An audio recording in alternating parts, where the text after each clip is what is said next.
Now to the breaking news in the Middle East, where the Israeli cabinet is meeting to vote on a peace plan brokered by the Trump administration. Under the first phase of the deal, the ceasefire would go into effect immediately after the Israeli government's approval. The deal includes the release of hostages in Gaza, Israeli military withdrawal, and the release of some Palestinian prisoners. During his own cabinet meeting today, President Trump touted the breakthrough and said the hostages should be released Monday or Tuesday.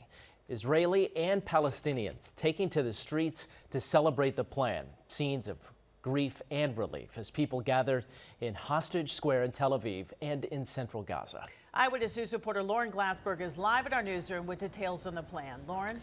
Sade and Mike, there was a ceasefire earlier this year that lasted nearly 2 months but went off course in part because Hamas was refusing to release hostages. This time around, hostages are expected to be released within 72 hours of Israeli troops withdrawing to the new deployment lines in Gaza. And the 20 living hostages would likely be freed as a group on Sunday or Monday. The Israeli cabinet is meeting right now on this matter, and U.S. Special Envoy Steve Witkoff and President Trump's son-in-law Jared Kushner even attended that cabinet meeting. We are still waiting on a vote by the cabinet, which is expected at any moment now, and it would be a huge step in what has been a terrible 2-year conflict. We ended the war in Gaza and really, on a much bigger basis, created peace.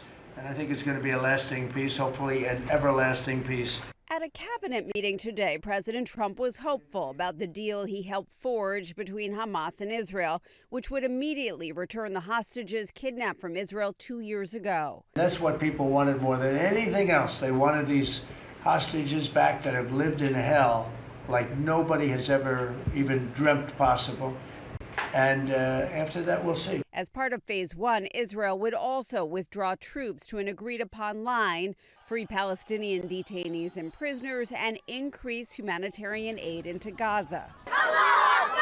It is news that many in Gaza hope for. According to the Gazan Health Ministry, which is controlled by Hamas, 67,000 people have died in Israel's retaliatory war for October 7th, when Hamas killed 1,200 people during a surprise attack on Israel and kidnapped 251. Relatives of the hostages are cautiously optimistic. Finally, there's a light at the end. We want to see Tal back in the kibbutz where he was born and raised and where he died defending it besides us and start moving forward. And at Hostage Square in Tel Aviv, they're waiting on news of the Israeli cabinet's vote on the peace deal. Beyond Phase 1, though, much remains unclear, including who will run Gaza. But President Trump says the situation there is horrible and will get better. Gaza is going to be slowly redone. You have tremendous wealth in that part of the world by certain countries, and just a small part of that, what they make will do wonders for Gaza. President Trump said today no one would be forced to leave Gaza. Meanwhile, he also says that he's been invited to speak to the Knesset, the Israeli parliament, and that would be a first for a U.S. president. He says he would like to do so, and he is planning a trip to Israel next week. Mike? All right, Lauren, thank you. Now for how it's all playing there and the feeling on the ground. ABC's Marcus Moore joins us live in Tel Aviv. Marcus? Hey, Sade and Mike, we're at Hostage Square in central Tel Aviv, and this has become a place for mourning and also one of vigil. People here are cautiously optimistic about the current progress that's being made.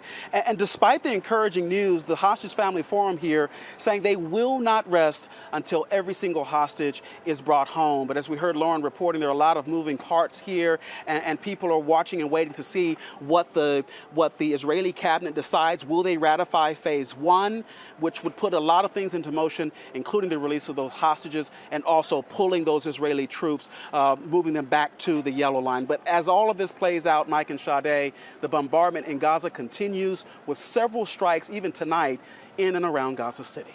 Mike, Sade. Marcus Moore reporting. Thank you so much.